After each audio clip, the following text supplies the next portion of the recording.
I used to always rant and rave that there's so many opportunities out there, but you just don't know about them. I think it has a lot to do with people that don't have the desire to participate. Early on in life, you go to like public schools. Some of you guys are very privileged. Please, for the love of God, check your privilege. Check your privilege. Thank you, check your privilege. But you're kind of like in the system. You're participating. And as long as you're in the system and you're participating, you reap the rewards, right? And you can waste your time, obviously. There's a lot of things, you could be like the class clown. Class clown, are you a clown? You just want to waste people's time and entertain.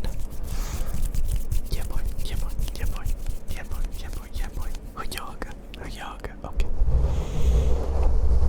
But I was kind of thinking about how like you can participate, you can be social. And I know plenty of people that are like that, and it doesn't get them anywhere. But then there's people that, they do what they need to do. They get things done, and they're social, so they're constantly getting opportunities and ideas. I noticed when I watch a lot of Marvel movies, movies about superheroes. Like I was watching a little bit of Spider-Man yesterday, and I think those movies are goofy. They're obviously not even in the realm of reality. They're superheroes.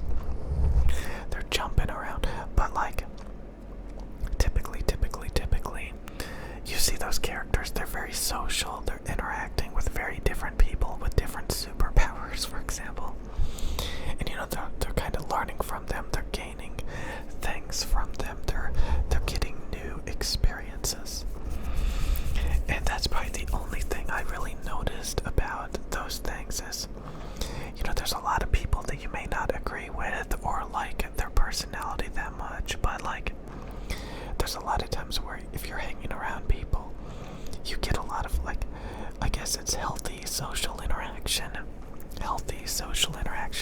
And I think the human mind does need that. It needs, it needs friends, it needs relationships, it needs different things, to like flourish to its full potential. But again, like I said, I've kind of analyzed this and concluded that there's a ton of people that are social butterflies that'll just go around and talk to random people about random crap, but they're still not getting anything from it. Maybe they're really fat, they're really unsuccessful, they haven't really done anything with themselves, but they'll go around and just like talk to a ton of people, and it doesn't really get anything, from them, for them. They don't really get a benefit from it. So it's mainly like I never really appreciated this stuff. Yeah, I remember, I used to talk about being an INTJ a lot, and at one point I was actually trying to change from an INTJ to like at least a ENTJ, because I realized I tried to do everything by myself, and that I was very antisocial, and I would look around and I would see people doing small talk. INTJ people hate small talk. They think it's the most useless thing, and honestly, it really is. But since I'm an INTJ, I realized that there's some small talk, there's some acquaintances, there's some friendships you can get in that can actually be a benefit. Because if you try to live in a world by yourself, doing everything by yourself, it's gonna be tough, it's gonna be hard, and odds are, it's better if you find people that can help, that you can leverage, that you can get things from, so that you have a healthier state of mind, a healthier life, So I kind of noticed that, even though I loved being alone, I loved having time to tinker by myself, I felt, not very good most of the time. And even like when I'm talking and hanging out with and socializing a lot of times I almost wish, I was by myself again. I want to be by myself so that I can tinker and work on my projects. But at the same time, I know that a lot of times that doesn't go anywhere. And I end up being obsessive and having tunnel vision. And I see how much better it is to be sociable, to have like a really well-rounded life. Like, you don't want to be like obsessed with a particular hobby. And like, that's the only thing that matters in your life. You want variety.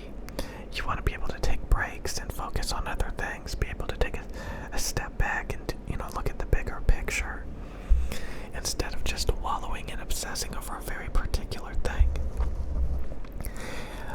I've noticed that, like, I may even buy a watch. I'm thinking about buying a watch.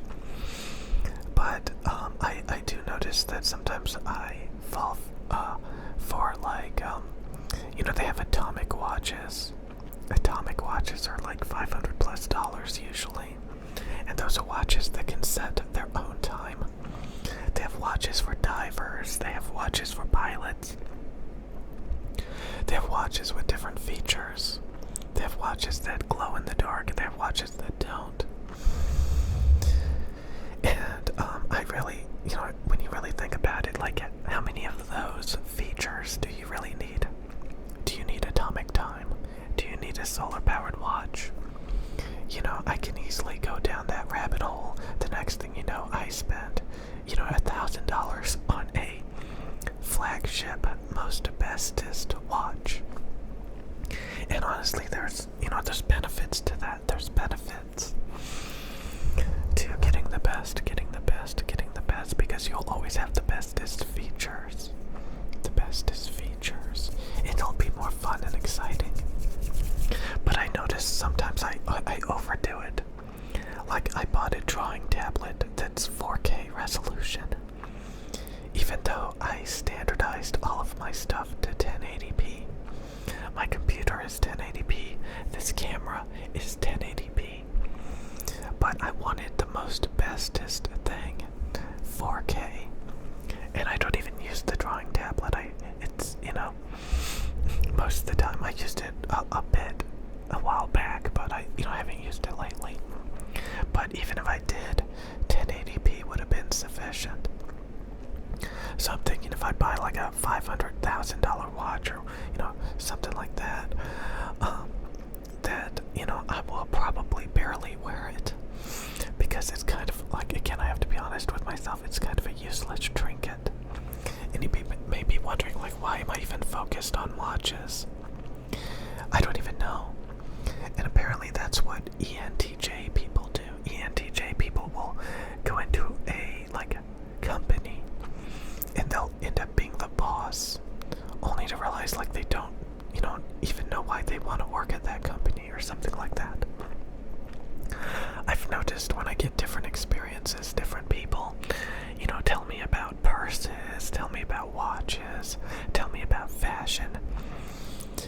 I will use my tunnel vision, my focus, my perfectionism to obsessively try to find the best, the most bestest, because it's kind of fulfilling and rewarding to finally get to that level of knowledge where you know what's out there, you know how it works. And when you're talking about social interactions, being a social butterfly, I've noticed that a lot of my time that I spend socializing with people that honestly are kind of a waste of time, that I can't really gain anything from. So you have to really ask yourself, do you have the bestest friends that you can leverage and stuff, and hang out with people that are motivating in the right directions, so that it's beneficial. So I kind of wanted to talk about that. That was what I was thinking about when I was watching the Spider-Man movie that, there's people that, have very good priorities and focus and interactions. And, yeah, stuff like that. And, yeah, I'll see you guys later.